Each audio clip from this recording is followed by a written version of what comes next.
శ్రీలంగ భూములను పట్టా భూములుగా మార్చుకొని విక్రయించిన దాన్ని నిరసిస్తూ ఈ యొక్క ధర్నా కార్యక్రమాన్ని నిర్వహించడం జరుగుతుంది.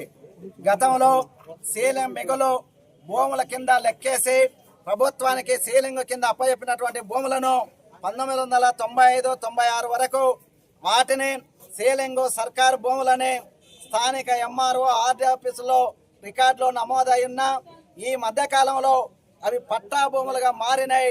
దీనిని తక్షణమే అట్టి దానిని సరి చేయాలని రికార్డులో సరిచేసి ఆ భూములను ప్రభుత్వ ఆధ్వర్యంలో ఉంచాలని భారత కమ్యూనిస్ట్ పార్టీ సిపిఐ డిమాండ్ చేస్తుంది. ఈ భూముల రికార్డు మార్పులు కానీ విక్రయాలు కానీ మొత్తం కూడా అమలులో ఉన్నటువంటి 5 రకాల చట్టాలను ఉల్లంఘిస్తూ ఇక్కడ పనులు కొనసాగుతున్నాయి. మొదటగా వాల్టా చట్టాన్ని ఉల్లంఘిస్తూ విచ్చలవిడిగా వేలాది చెట్లను కొట్టివేయడం జరిగింది. అదేవిధంగా మైనింగ్ RO చట్టాన్ని ఉల్లంఘిస్తూ అక్కడ పెద్ద పెద్ద గుంతలు తీసి మళ్ళను సదనం చేస్తూ ఆ చట్టాన్ని ఉల్లంఘించడం జరుగుతుంది.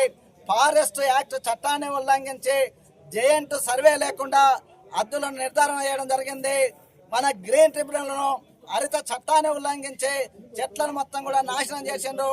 ఈ మొత్తం చట్టాల ఉల్లంఘన పైన ఖచ్చితమైన విచారణ జరిపించాలి. ఈ మొత్తం కొల్లాపురం తాలూకాలో జరుగుతున్న స్థానిక మంత్రి కృష్ణారావు గారు దీనిపైన స్పందించకపోవడం అనేది విచారకరం.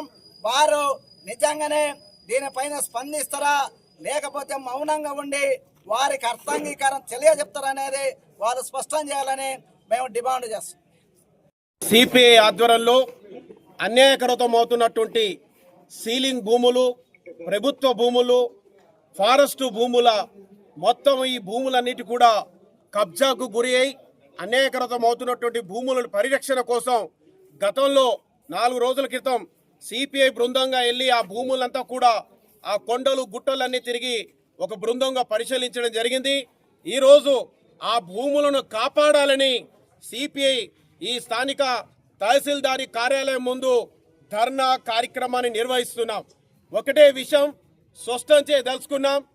ఈ రాష్ట్రంలో పేదవాడు 2 ఎకరాల భూమి కొట్టుకొని సాగు చేసుకుని పంట పండించి దేశానికి తిండి పెట్టి తాను బతుకుతానంటే మొత్తం సిస్టమ్ అంతా ఏకమై 10,100 సంఖ్యలో పేదవాళ్లపై దాడులు చేసి కేసులు పెట్టి జైల్లో పంపుతారు.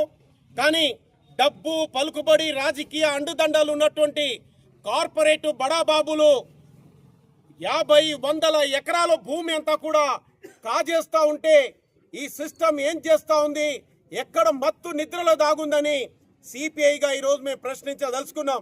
ఇదే ఒక పేదవాడు, ఒక గ్రామానికి చెందిన పేదవాళ్ళైతే మొత్తం జిల్లాలో ఉన్న యంత్రాంగం అంతా కూడా అక్కడికి చేరిపోయేది.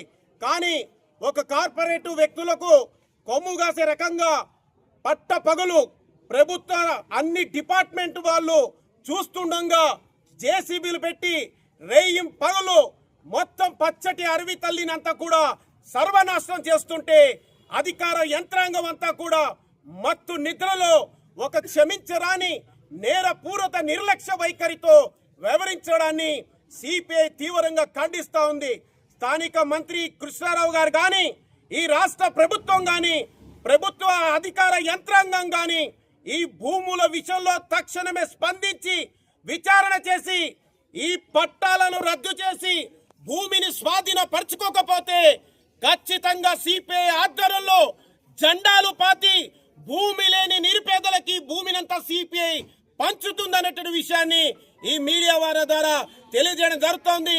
కేవలం సిపిఐ కాదు, అన్ని రాజకీయ కుల ఇతర ప్రజా సంఘాలు కూడా ఈ భూ అక్రమాలపై గలం విప్పాలని, పోరాటాలకు రావాలని వారికి మేము విజ్ఞప్తి చేస్తున్నాం. ఈ పోరాటాన్ని కొనసాగిస్తామని తెలియజేస్తున్నాం.